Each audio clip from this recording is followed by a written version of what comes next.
Hi. In the last session of this lecture, we are going to introduce kernel k-means clustering method. What is kernel k-means? Essentially is we know k-means can only detect clusters that are linearly separable. They will have difficulty to handle non-convex clusters. For example, if you look at this set of data points, if we say k equals 2, we want to find these two clusters of different color. For example, the red one is a core part right in the center. The blue one is a big ring surrounding this circle. However, for k-means, you can only find something linearly separable. Likely you will chop every cluster into half, and you find something quite ugly.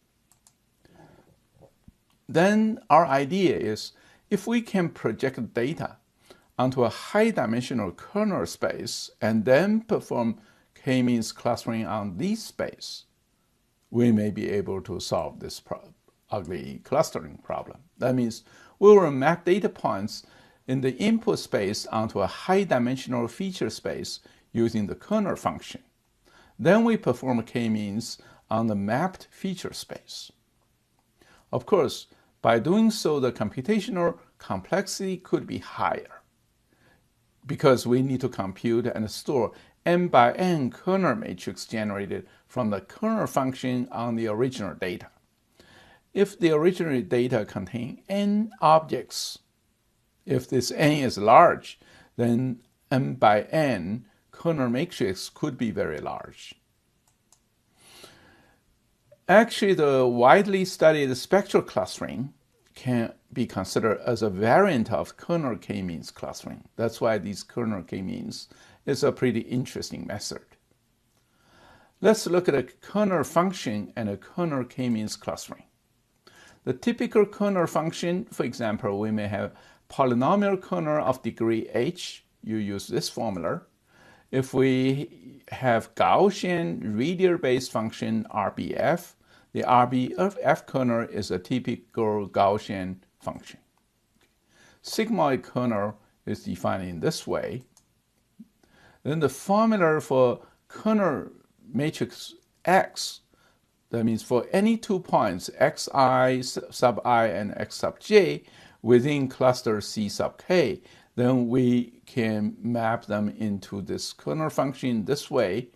Then if we want to compute sum of the square errors, for kernel k-means, the formula is as follows. What you can see is if we want to find the number of clusters from 1 to k, k is the number of clusters, then for each cluster, each point in cluster C sub k, this point we just need to use sum of the square distance of phi xi and the cluster center C sub k. Then the formula for the cluster centroid is very similar to the k-means, is we use C sub k, the center essentially is defined by sum of this function divided by the size of this cluster. The clustering can be performed even without actual individual projection of this one. For the data points, what we need is just computing those formulas. Here I give you the kernel function to see how we can do the mapping. Suppose we want to check how to map the real points into this RBF kernel. We are given 5 original points like this: x sub 1, x sub 2, x sub 3 to x sub 5. For these 5 points, this is the original space.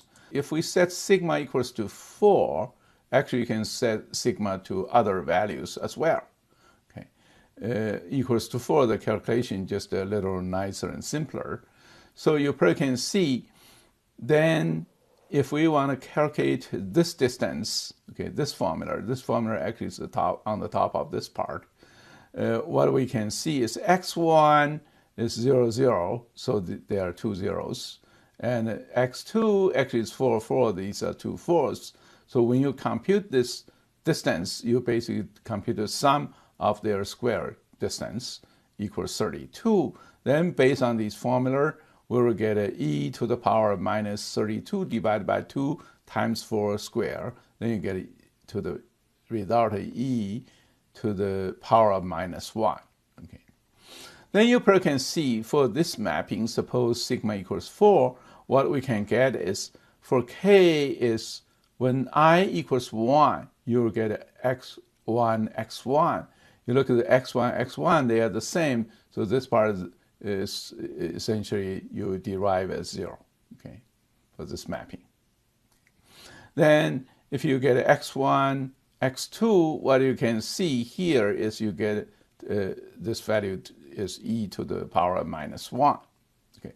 Similarly, you can derive other values. What you can see is originally you have 5 points. Once you map into this RBF kernel space, you get 5 by 5 matrix. That's why the computation could be more expensive because you map into n by n matrix. Now we want to calculate the kernel k-means clustering using this example. For this example, what you can see is these are the original data points. Okay. For these data set, if we want to use k-means to generate the two clusters, you will be able to generate like this. This is pretty ugly because you can see this very dense kernel will be split, and this ring will be split as well. You generate something really very ugly, not like a quality cluster. Okay. However, if we do Gaussian RBF kernel transformation, map data into a kernel matrix K for any 2 points using this function and a Gaussian kernel, we will be able to generate pretty nice clusters. Okay. That means the k-means clustering actually is conducted on the mapped data. And then we can generate the quality clusters. That's why the Gaussian k-means clustering could be rather powerful. Here are a set of interesting references you want to look at it. The first one is McQueen's paper. Lloyd paper, you can see, is published in 1982. Actually, in 1957, there was a Bear Lab papers collections. That essentially the method was first appeared in 1957 in Bear Lab internal report. Okay. Then the other are interesting papers and books you may like to read as well. Thank you.